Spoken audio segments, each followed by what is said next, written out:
Yan, very protective yung ama. Yan yung pusa na nagkasakit. Tapos, sinabi ko na, dali mo sa labas para maka-ano siya ng fresh air. Sabi niya, wag kasi baka magkakuto, blah blah blah blah blah. Sabi niya, gwardiyahan mo. Yan. Ganyan namin ka-love ang mga inutil na pusa na ito. Yan na. Dinalanan niya. Plus, I don't want them getting more fleas. Oh my gosh, Corey, seriously? They will get fleas out. Hello, kumusta po kayo? This is Marilyn, your friendly Filipina Carpentera here in America. I hope everybody's doing okay. At kung ako naman yung tatanungin, kahit walang nagtanong, ay okay lang po by God's grace. Day after day, it's getting better. And nandito tayo ngayon sa ating bagong bahay. At magpe-prepare ako ng aming dinner. Problema lang guys, hindi ko talaga nadala. Nakalimutan ko yung tripod ko. So, ewan ko kung anong gagawin ko dito. But first, is pakita ko sa inyo kung ano yung nabili namin sa grocery for my dinner preparation tonight. Okay? Yan, kailangan natin ng cheese parmesan, all-purpose flour, tapos chicken breast, boneless, and then, para kay Corey, yung kanyang red skin tomato, or actually potato, tapos kaunting, yan, garlic, and then butter, yan, tapos fresh parsley, yan, and then, yan, egg. Okay, ang unang-una ay ating hugasan itong ating, nahulog. Itong ating red skin tomato. Bakit palaging tomato potato? At alam niyo naman ako guys, palaging hugas-hugas. So, hugas-hugas kahit napakuluan natin, ay gusto ko pa rin na ano talaga, parang sinasabunan ba? Tapos, gagamitin ko ang aking waterfalls. Woot, woot, woo. Ito siya. Gusto ko talagang gamitin mga klaseng paghuhugas kasi para kang nasa tabing ilog. Diba? Ang ganda. Tapos, ilagay lang natin ito dito. And then, pakuluan natin. Okay. Tapos, ay kailangan ko ng sabaw. Sabaw sa paghigugma. So, ito yung gagamitin natin. Ito ating uling. Alright. At pakuluan lang natin ito dito. Nandito tayo ngayon sa labas at kakalbuhin natin itong sea lime. No, kawawa naman. Hindi natin kakalbuhin but tatanggalan lang natin siya ng excess growth of leaves kasi kailangan lahat ng mga ano niya ay exposed doon sa ating sun. So as you have noticed, itong ating lime ay hindi namumunga. Doon sa aking research, sabi nila ay tatanggalan daw ng mga leaves. Tapos especially those stems na may thorns, yun daw yung tatanggalin. So tingnan natin at kakalbuhin natin muna itong ating joke. Hindi natin kalbuhin, pero tatanggalan natin ng mga dahon para equally distributed yung sunlight natin.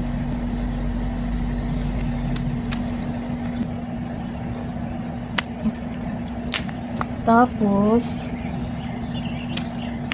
yan. Okay, update sa aming pusa. We are downhearted. Can you explain, Borg, why? No. I don't. Malaki I don't na have the yung energy. namin sa aming pusa. Tapos, pina-ultrasound. Tapos, sabi nila, it might be cancer. And then, nung preliminary test, ay wala siyang cancer, hindi nakita. So, we had another test. Binagyan ng another test na naman. Tapos, yung next test, wala pa rin, hindi pa rin makita. So, we have to proceed to another test, guys. Almost 3,000 na yung nagasto namin. Another 560 na. So, hindi namin alam kung hanggang kailan kami hihinto. But, all I know is that we love our cat. And we will do everything for him. Careful of the thorns. Ito na siya. Medyo half kalbo na siya. I'm talking about the plant. So yan. Tapos, linagay namin under the patio Kasi may bagyo daw tonight. Yan. Tapos, nadiligan yan namin the other day. Alam niyo naman, yung mga citrus, they are tropical plants. So, ayan nila na palaging basa. So, yun. At dahil may bagyo, tatabunan muna natin. Hindi muna natin sila didiligan for probably a week or two. Yeah, it's not. Pasok muna tayo. Oh, I'm having a hard time, guys. Okay pa sana kanina. But now I feel distressed again. Hindi pa na-rule out kung may cancer ba yung pusa namin or wala. This is such a hard journey for us.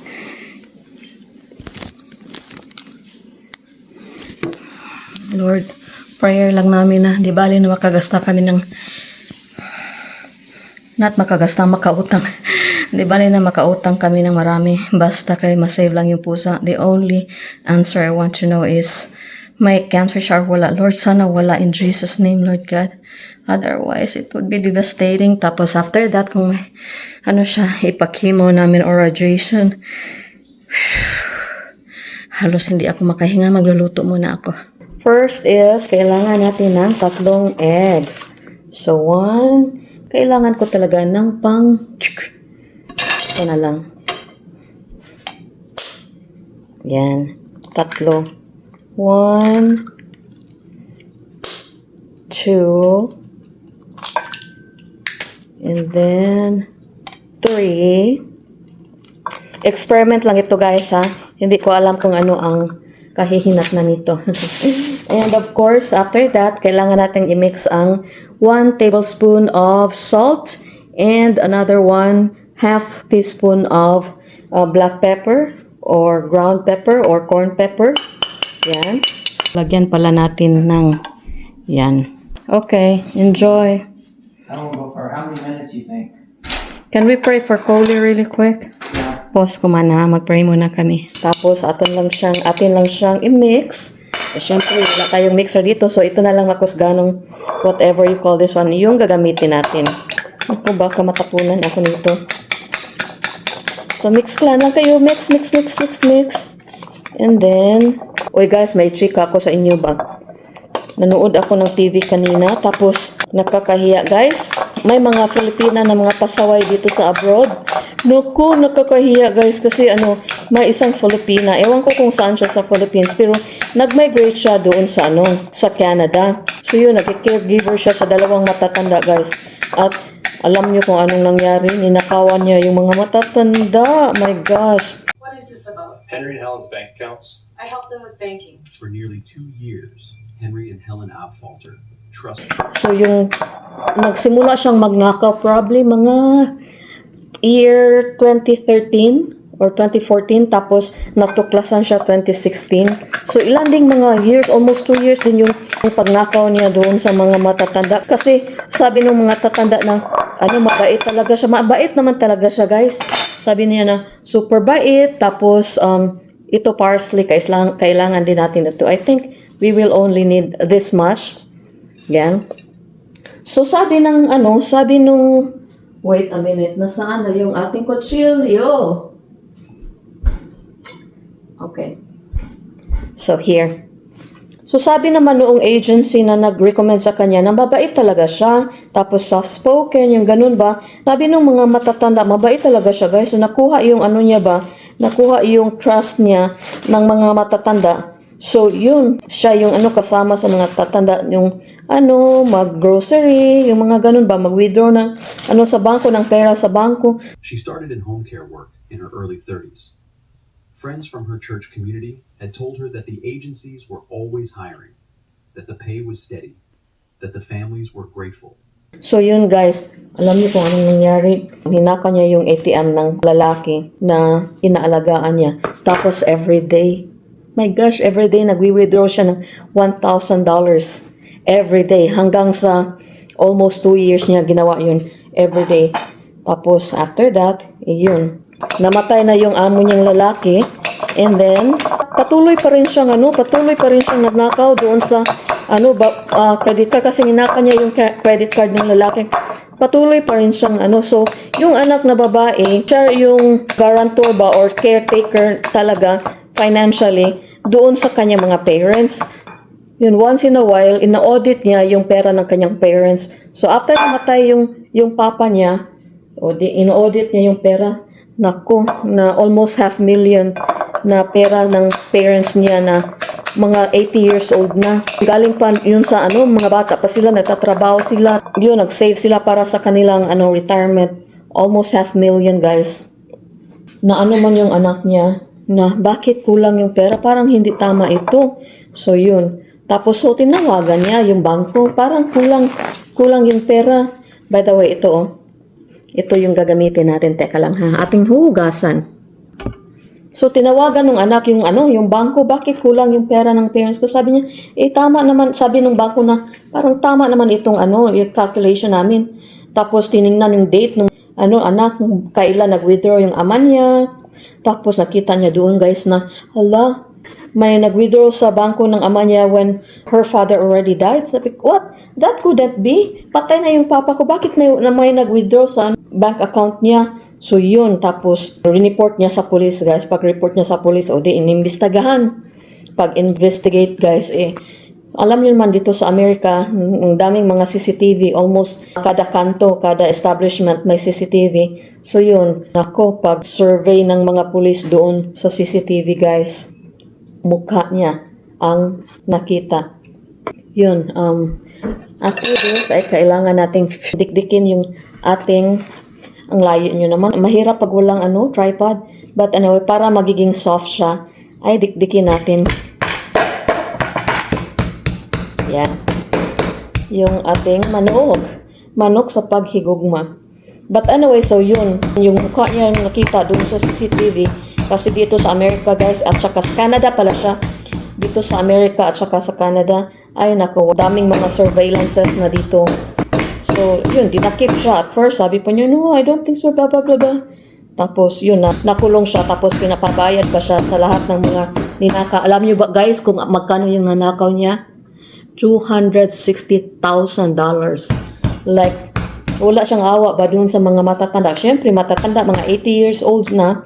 So, wala nang kaalam-alam. Dependent na talaga sa kanila. And she got their trust. Kasi mabait siya So, yun, dinakip siya.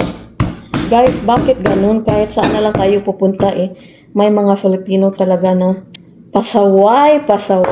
Bakit ganun? Nakakahiya. Tapos, nabalita yun sa buong Canada.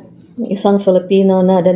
Bakit ganun, guys? When I was teaching before in the Philippines, number 2 tayo sa prostitution, number 1 sa graft and corruption, tapos magnanakaw pa, apila yan. Bakit ganun? Bakit wala tayong magandang report globally? Nakakahiya talaga. Ang daming magnanakaw. Kahit na nandito na sa abroad, magnakaw pa rin. Nakakahiya. Sometimes nakakahiya sasabihin natin na Filipino, magnanakaw yan. Anyway, so ito na po siya. Yan. Okay, well, enjoy. Lagyan natin ng I'll parmesan. be back soon. It won't be an hour though. Okay. Love ya. Love you. Tapos mix lang natin. Ang hirap naman ng wala tayong tripod. Yan. Okay, ganun-ganun na lang tayo. Or ganun-ganun. Tama ba yan? Tapos, ininit ko na yung oil. Tapos, lagyan lang natin ng counting butter. Just for, what do you call this one? Taste purposes. Yan. Tapos, antayin lang natin siya na melt.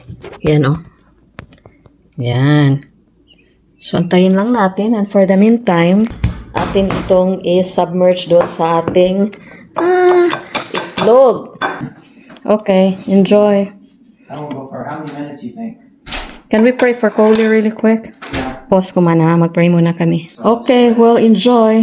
Lagyan natin ng I'll parmesan. be back soon. It won't be an hour though. Okay, Love ya. love you. Tapos mix lang natin. Ang hirap naman ng wala tayong tripod. Yan. Okay. So, ready na natin i-submerge ang ating, i-dip ang ating chicken. Yan. Lagay lang siya natin dito. Tapos, atin na siyang i-mix dito or i-dip. Yan. Sarap, sarap, sarap. Looks yummy already. Yan. Tapos, kumusta ka naman dyan? So far, so good. Okay, mag-melt ka na. Parang gusto ko munang fry muna ito. Dyan. Para magkaroon siya ng yummy na taste.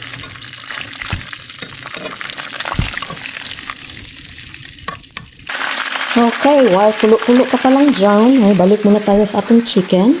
And then, ating siyang i-dip again sa ating makusgano na flour. Yan. Sana masarap ito. Tingnan lang natin kung anong reaction ng asawa ko. So, bumalik na naman ang heaviness ng aming heart. Kasi, sabi ng doctor, hindi talaga na-ruled out yung... ewan ko, Lord, have mercy on us. Okay, atin na itong Hallelujah. Yan. Tatanggalin na siguro natin ito. Teka lang.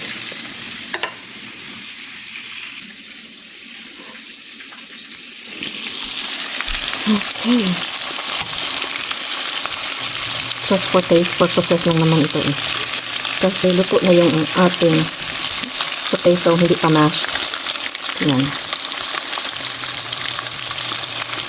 Para lang na, siya ba? Mayam-yam-yam.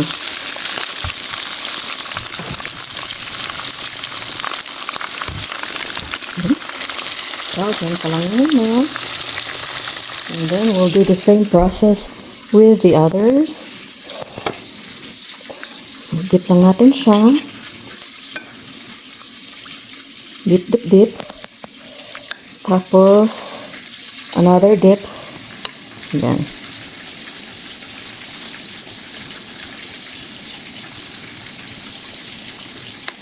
And then, transport sa ating kaldero o talahat. Yan, frying pan. Mukhang masarap, diba? Meron pa tayong dalawa dito. Actually, 3. So, atin lang siya i-dip. Yan. Tapos, antayin lang natin yung first batch na maluto. And then, hopefully, we'll be able to finish this in an hour or so. Yan.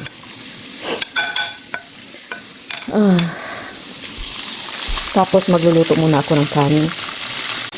Ayan na, malapit na siyang maluto. Wut. Tapos, hiningaan ko lang yung kanyang apoy para hindi masunog. So, kalma ka lang dyan sa pagluluto mo dyan. Tapos, ito yung mashed potato ni Corey. I'm afraid, Thank you, Lord, for your provision. you might want to dip it on a... Oh. Huh? Dip it in. Here. Not bad, though. Huh? That's pretty decent. Yeah. Decent. We just need a fine dipping sauce. You like it? I think it turned out pretty good for a first time, yeah. Pretty good for first time. Let's eat. What did my husband say? Is it good or not? Yeah, it's... How about the potato? Mm. I'm not sure about the potato. Sabi niya ganun daw. You wanna go out? He'll go out later. I'm gonna let him out really quick. No, don't. Just really quick, Borg, for fresh air. Okay, enjoy! Because you're not gonna... Ugh, the air is so cool. I like it. Alright, enjoy. Don't come back. Tapos yun.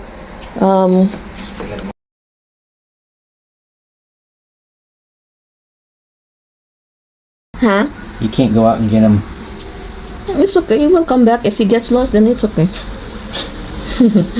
Alright, time to come in now. Oh my gosh. Just let him be.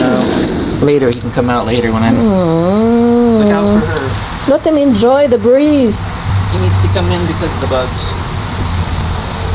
And also... Papakainin ko pa yan. Tapos, same as useless. Labas mo na.